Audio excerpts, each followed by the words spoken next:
Your Royal Highness, my lords, ladies and gentlemen, thank you very much for giving me this opportunity to explore the Central Equine Database and the digital stable from a Studbook perspective. Pardon the pun, but of course Studbooks are central to the Central Equine Database because we provide a mechanism by which horses are entered into the database either through new registrations of foals or through overstamping when it comes to foreign imports. Those things then allow us to tag any animal on the Central Equine Database either via the issuing authority, that's the issuing Studbook, or the controlling Studbook in the case of imports. Studbooks are also under a legal obligation to keep correct ownership details and record death, and herein lies the rub. Because as the Studbooks, we are reliant on people picking up the phone to us and informing us of such changes so that we can then carry out the appropriate checks and make the necessary updates. Now, we all know that riders and owners have busy lives, and it is a fact that as the Studbooks, we are not always part of that conversation. And we have to be part of that conversation for biosecurity reasons, if nothing else. So this lack of engagement that we see from some people in the industry might be down to the fact that it's quite difficult sometimes to access information. It might be a lack of awareness. It might also be that there are emotional barriers. And in general, we interact with breeders, not always with owners and riders. To me, this smacks of unexplored potential. If we were able to interact with owners and riders more widely, we would be able to gather much better information about what our horses are actually doing out there. We would be able to carry out much better marketing research, and we would be able to share our information more effectively with all riders and owners out there. And this could, for example, be really useful when it comes to known genetic decisions. So I see that the Central Equine Database therefore offers us a source of empowerment. A way in which we can quickly and cost-effectively engage with riders and owners more widely who are currently not engaged with us. And I think that will allow us greater control of data and therefore will also aid fraud prevention and will give us better data accuracy. So I've explored the problem. Here is the solution.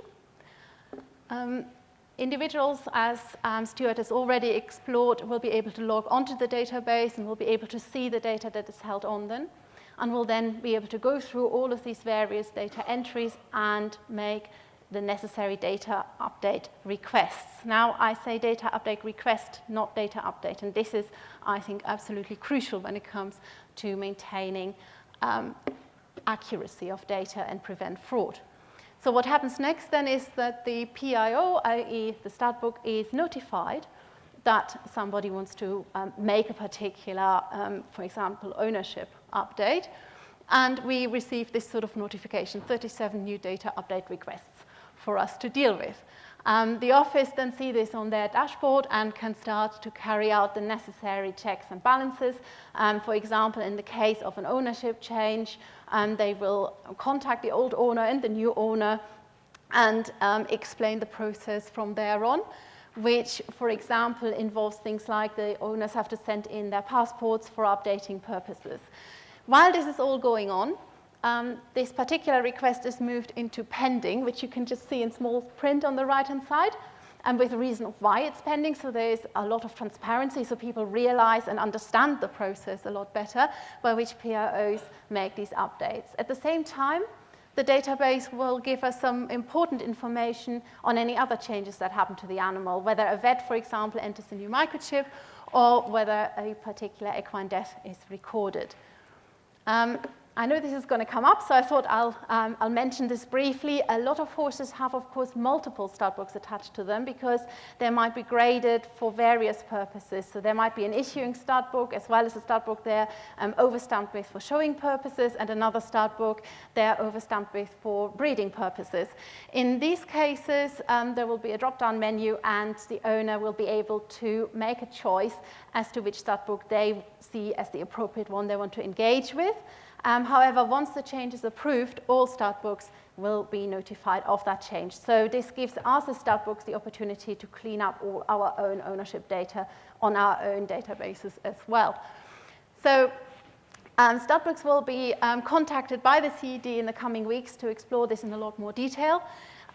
We as the Studbooks, I mean, certainly, I'm speaking here on behalf of the AES, we will encourage all our breeders and owners to contact the CED to check the accuracy of their data. We will then, in turn, once we are notified, go through all our normal checks and balances and our normal procedures. And then as the next step, once we have done all this, we will have much better, accurate ownership data. We will hopefully have engaged with a much wider range of owners and riders, and then we will be able to realize a great amount of potential from there. Thank you very much for your time.